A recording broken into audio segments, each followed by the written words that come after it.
Assalamualaikum warahmatullahi wabarakatuh.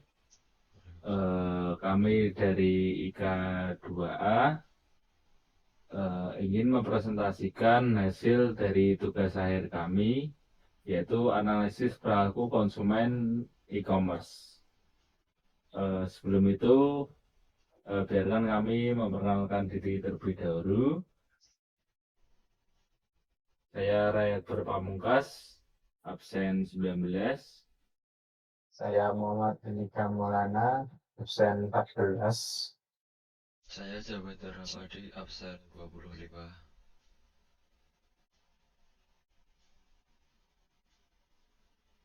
Oke, di sini kita akan langsung mulai ke latar belakang. Di bisnis e-commerce, perusahaan perlu tahu perilaku pelanggan yang paling berpengaruh terhadap total belanja tahunan. Tanpa analisis data, strategi peningkatan revenue, misalnya fokus ke aplikasi atau website, sering hanya berdasarkan asumsi. Oleh karena itu, ada permasalahan yang harus diselesaikan. Yang pertama itu adalah faktor yang paling memengaruhi yearly amount spend atau total belanja tahunan pelanggan apa saja. Kemudian apakah pelanggan yang lebih aktif di app cenderung lebih besar pengeluarannya dibandingkan yang aktif di website. Kemudian bagaimana memanfaatkan data perilaku untuk membuat prediksi spending agar keputusan bisnis lebih tepat. Selanjutnya, pertanyaan bisnis yang akan diselesaikan. Ini adalah pertanyaan bisnis yang akan kita jawab. Yang salah satunya adalah fitur mana yang paling berpengaruh terhadap pengeluaran tahunan pelanggan. Kemudian yang kedua adalah mana yang lebih berdampak ke spending, yaitu time on app atau time on website. Kemudian yang ketiga adalah seberapa baik model prediksi. Dalam hal ini kita menggunakan regresi dalam memperkirakan yearly amount spend.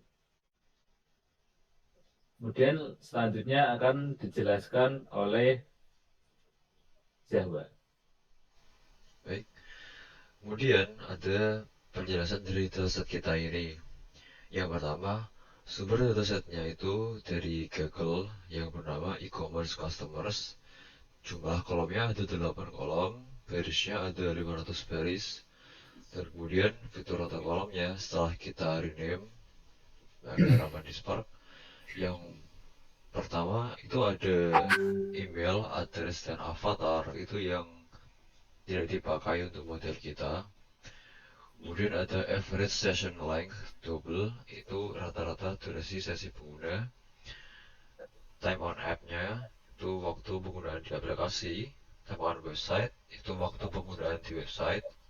Length of membership itu lama pelanggan menjadi member.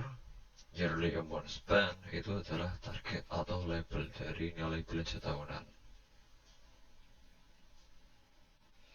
Kemudian untuk ekspor dari data analisis kita atau EDA itu kita menggunakan PySpark dengan hasil sebagai berikut.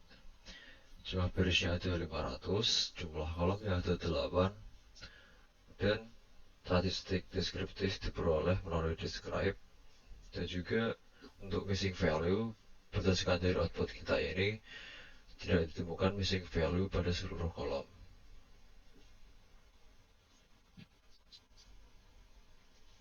Kemudian untuk data cleaning, yang pertama ini kita menghapus kolom non-numeriknya.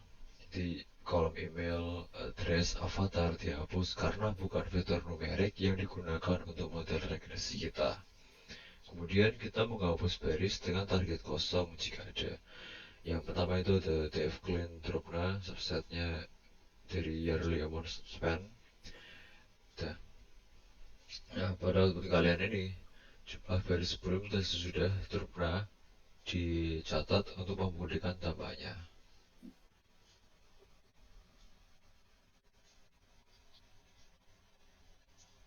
Kemudian untuk transformasi dan enrichment, yang pertama kita merename kolom memakai 2df agar nama kolom aman dan mudah dipakai dalam Spark. Yang kedua, fitur engineering menggunakan vector assembler. Yang pertama itu ada fitur input dengan average session length, time on app, time on website, dan length of membership. Yang kedua ada outputnya dengan column features untuk Spark MLI library.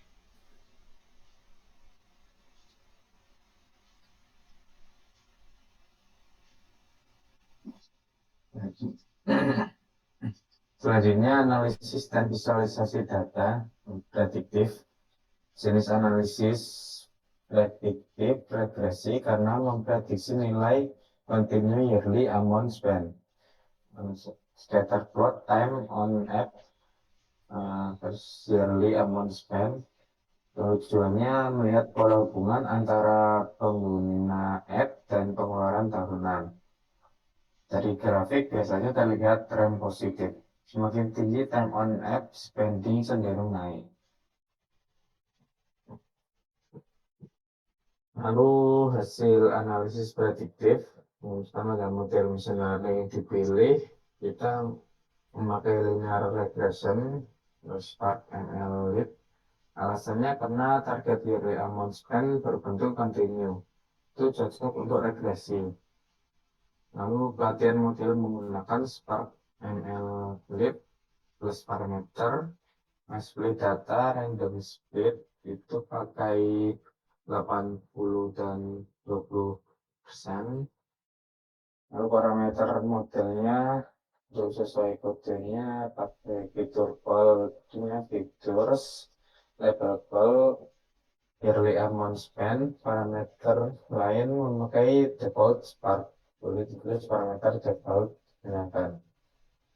Lalu untuk evaluasi model itu RMS-nya dapat di 10,40, lalu R kuadratnya 0,98.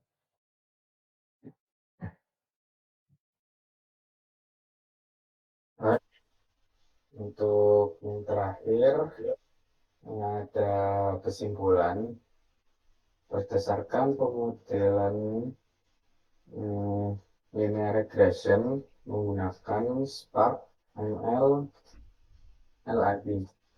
Model dievaluasi menggunakan matriks RMSE dan R kuadrat.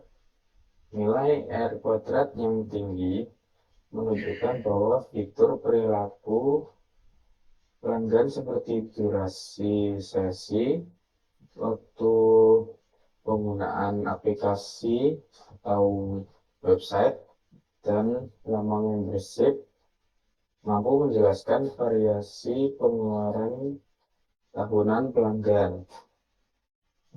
Hasil ini dapat digunakan sebagai dasar pengambilan keputusan bisnis. Misalnya, meningkatkan engagement pengguna di aplikasi dan strategi retensi membership untuk mendorong peningkatan spending.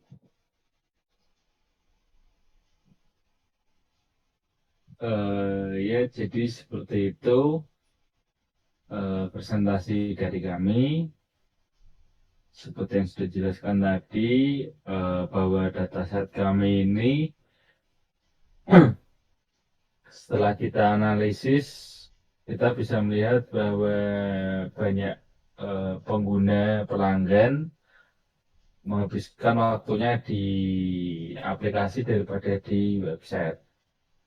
Mulai dari durasi sampai pengeluaran tahunannya. Di sini kita bisa mengambil keputusan seperti kita bisa meningkatkan engagement di aplikasi atau memfokuskan marketing di aplikasi. Itu adalah salah satu strategi bisnis yang bisa kita jawab dari kesimpulan analisis kami ini. Jadi sekian presentasi dari kami. Mohon maaf bila ada kesalahan. Assalamualaikum warahmatullahi wabarakatuh. Waalaikumsalam warahmatullahi wabarakatuh. Kurang lebih. Baru, Dewi terang disebut ini.